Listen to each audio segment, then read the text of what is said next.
I'm a country boy. I'm from West Virginia. I don't know nothing about this big time stuff. I never even asked to be big.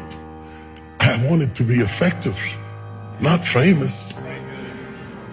Famous is the consequences of being effective. I didn't know nothing about being famous, and I didn't like it.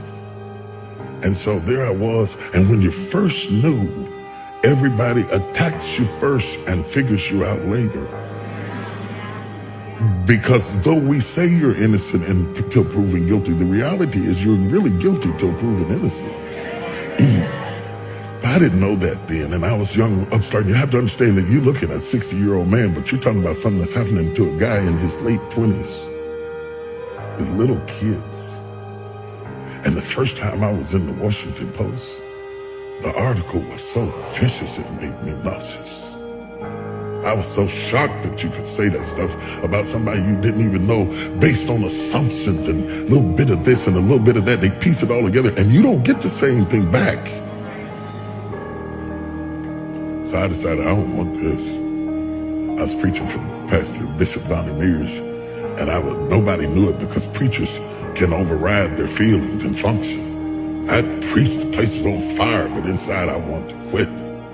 I told God, I'm through with this. I'm not going through this. I don't need this. I don't need that.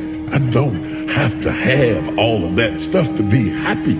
So I said, I'm not doing this no more. I'm not doing it. I'm not doing this. I'm not doing this because I don't need this and I didn't ask for this. I'm only doing this because of what happened in my life, of the circumstances that happened in my life. He put me on stage. I didn't ask for it. So I was mad inside and I was hurt. And I stayed up in the fellowship with the pastors because I didn't want to go back to my room and sulk in my own sorrows.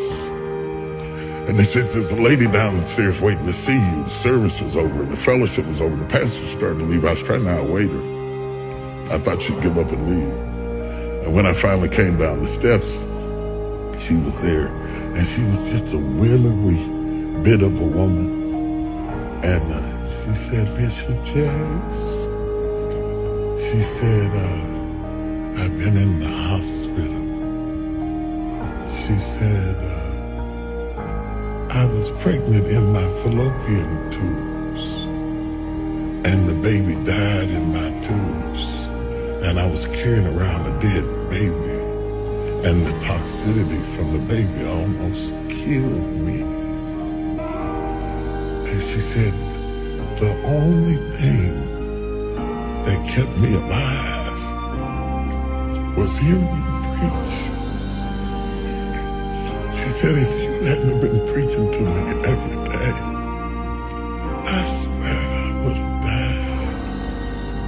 And then she looked at me and she said, it's for us. It's not for them. It's for us. It hit me so hard. I didn't even get her name. I got in the car and cried all the way back to my room because she reminded me why I was there.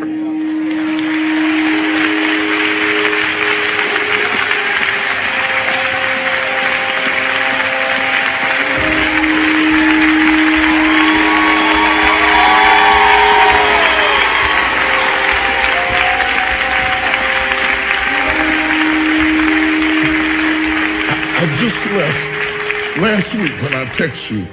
I was up in Baltimore in D.C. and I was doing a book signing. And this woman came up to the table to buy sword.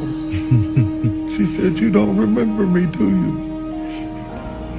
I said, no. She didn't even look like the same person. She's all dressed up and gained weight. She felt like she wanted to say. She said, I met you in the bottom of Donnie Mears Church years ago, and I burst into tears. I lost it. I stopped the signing, and I jumped up and hugged her. If it were not for that woman,